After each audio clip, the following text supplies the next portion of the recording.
So you and I, we were born to lead. And in this episode, we're talking about how God created us so we can lead each other. But before we can lead anyone else, as leaders, we have to learn how to lead ourselves. And today we're going to cover a little bit in Genesis chapter 1, verses 26 to 31. And we're taking a look a little bit about 5 observations based on Genesis chapter 1, verses 26 to 31 that suggests God given leadership potential to every single one of us. So every single one of us, we have God-given potential to do better, to improve, so we can lead the way, so we can help others get closer to Him. And there's no one like Jesus Christ. He was a great example of the leader we need to be. He was a great example of the leader I want to be. For me, for my family, for the people I get to help, and to lead the way so we can get people closer to Him. Because He does have a plan for every single one of us. And if you just stay consistent long enough, we will grow, we will learn, and we will be ready so He can use us in any way that He wants. And I believe one of the ways that God wants to use us is help us grow, improve, so we can be ready to help others get closer to Him. So the first observation is that we're going to cover over here. It says, being made in God's image means we were created to lead. So He gave us that ability to lead. Because we were made in His image, we have the opportunity to lead. So after God said, let us make mankind in our image, He also said, so they may rule. So one way we reflect God's image is by leading. And if we go back to verse 26 of chapter 1, verse 26, chapter 1 says, then God said, let us make mankind in our image, in our likeness, so they may rule over the fish in the sea and the birds in the sky, and over all the creatures that move along the ground. So He gave us that opportunity. He gave us all the living things that we can use so we can help others as well. And that's what He is. He's a God of miracle. He's a God that leads us the way, and all we have to do is lead. So this is the first observation that I wanted to talk about, okay? And I want you to think about, what does it take to lead? As leaders, what does it take to actually lead someone? It takes courage. It takes being humble.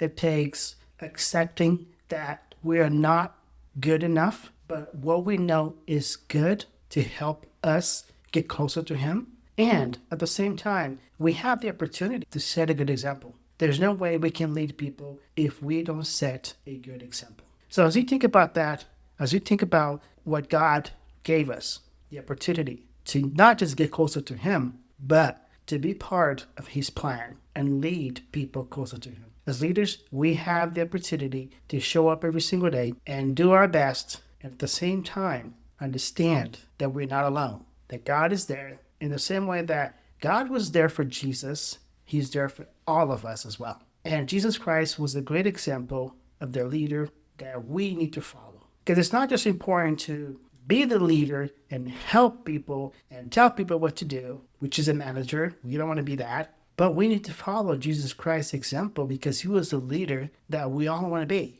I don't know about you, but I want to be like Him. And there's no way I can pay the price that He paid for me. There's no way I can pay the price that He paid for all of us. Jesus Christ gave us the opportunity to follow God. So one day we can go back and live with them. The second observation is God commanded both male and female to rule. Not just men, but both man and woman can play a crucial part in God's kingdom. Not just men that can lead. I'm going to get that part. But what I'm trying to say is, man is not the only one that can lead. Women can too. And it says over here, both men and women have been given the ability and authority to lead. So leadership is not gender specific. Both man and woman can lead. And that's what God wants. That's why God gave Adam a wife, because He wants both of them to lead together, because they can complete each other. And one thing that a woman can do a lot of time is complete the man. I don't know about you, but I'm not smart, and I'm grateful for my wife for the example she is. And I can tell you that she is way better than me. And I'm going to be honest, a lot of times I don't really listen when she's trying to give me feedback on the way I can be better, addressing myself and take care of myself, especially my face. But women can change you. So God gave them the ability to lead as well. And as men, sometimes we try to get in the way of letting women lead. And a lot of times we need to step back and learn from them. There's a lot of women out there killing in business, killing in leadership. And we need to follow their example. They pulling themselves from the heart. Okay? There's a lot of women out there that are leading the way in authenticity, being relatable. And a lot of times as men, what we try to do is make everything look perfect, but we can't. And we can learn so much from women, okay? The third observation is we are to rule over the earth, but not necessarily over each other. That's a really good principle that we need to learn. And it says over here, we are not directed to rule each other, but over the earth's creatures. History is largely the story of how man and woman have perceived. So we were directed to rule over the earth, not necessarily over each other. And I think that's a really good principle that we need to learn. We see nowadays that's not the case. Men and women out there are trying to rule over each other. But what God is telling us, He wants us to rule together, side by side. He wants us to understand each other. He wants us to be able to communicate and respect everyone else's opinion. At the same time, work together. Because there's so much we can do when we decide to work together instead of working over each other. The number 4 is all of us are to serve one another in the areas of our gifts and purpose. All of us are to serve each other in the areas of our gifts and purpose. And I want to take a time right now to talk about purpose. A lot of times as men, I can only speak for myself, but in the beginning, I remember I never knew my purpose. I needed to know what my purpose was here on the planet Earth and why am I here and what am I capable of doing. And a lot of times when you don't know the answers for that question, you have to seek from God. So I want to take this time and ask you, if you don't know your purpose, if you don't know where you're going, you need to kneel down and ask God. You need to kneel down and pray and ask God, Lord, what's my specific purpose? And trust me, He will tell you and He will guide you through the scriptures so you can know. Okay? But going back over here, if we can read verse 29 and verse 30 of Genesis chapter 1, it's over here. And to all the beasts of the earth and all the birds in the sky and all the creatures that move along the ground, everything that has the breath of life in it, I give every green plant for food. And it was so. God saw that all that He had, and it was very good. And there was evening and there was morning the 6th day. So He gave us that opportunity to use our gifts. And when you know your purpose and you will know what you need, and by having in place everything you need, you'll be able to lead the way. You'll be able to lead yourself and lead others as well.